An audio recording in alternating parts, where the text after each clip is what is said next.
We live on the edge of a quiet town, population 4,000 if you count cats. And of course you do. This is number 3,941, Reginald. Little happens in this town until that June day when a monster tornado touched down a mile from our house and began sucking up dirt and bushes and cows. The cows came raining down on our town, crashing through rooftops. It was a cowpocalypse. Okay, I'm kidding about the cows, but the rest is true. Our son ran toward the tornado with his camera while his mother hollered, "Get inside! Think of your wife, your children!"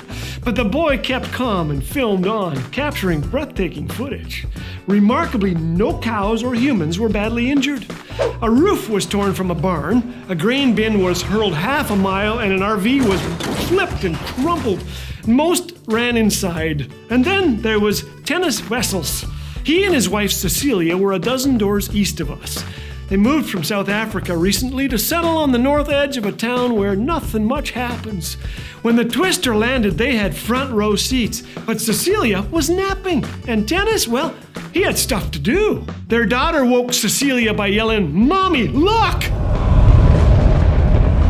Mommy rushed to the window. A massive tornado ripped through the field behind their house, while her husband calmly mowed the lawn. Like my son, her first thought was, grab a camera. I took the picture to show my mom and dad in South Africa, she later told reporters, and now everyone is like, why is your husband mowing the lawn? I had to get it cut, Tennis told reporters. A lot happened over the weekend. A storm was coming, so I had to make sure I got it done. Was he aware that the tornado was there? Oh yes, he said, but I was keeping an eye on it. I like that. Cecilia posted the picture on social media and it went viral. The BBC, CNN, and Time were among the hundreds captivated by the picture and the story. Photoshop gurus superimposed Tennis on disaster posters. The Titanic, the Hindenburg, Godzilla, Star Wars. A German news outlet labeled him the Chuck Norris of lawn mowing. Others called him a super dad. The Washington Times dubbed him a breathtaking internet legend. To this day, many call him Lawnmower Man.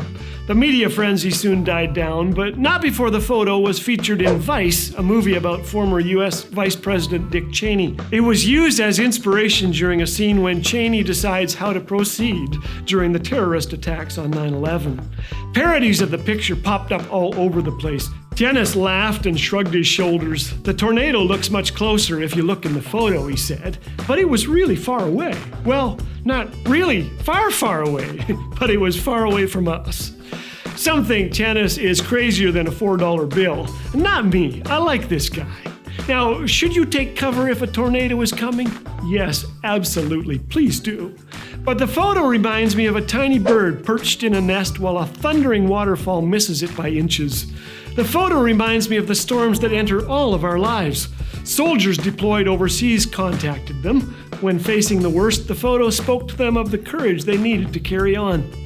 I asked Tennis about storms. I've had my share, he said. One storm hit when he was leading the pack climbing Russia's highest peak. I slipped and fell 100 meters downward. They evacuated me just 200 meters short of reaching the summit. That was a lifelong dream. Maybe that tornado prepared me for this one, he said. And then he told me his secret. It's the part of his story the papers and TV shows didn't tell. If your heart and soul belong to God, he said, storms still come. We still ask, why does this happen to us? We don't know. But we know one day we will find out. So keep your faith. You're in his hands. Trust God and be faithful. Or as someone said on Twitter, when the going gets tough, the tough get mowing. You want to help make stories of hope and joy available around the world? Make sure to hit that subscribe button and like this video today. Thanks.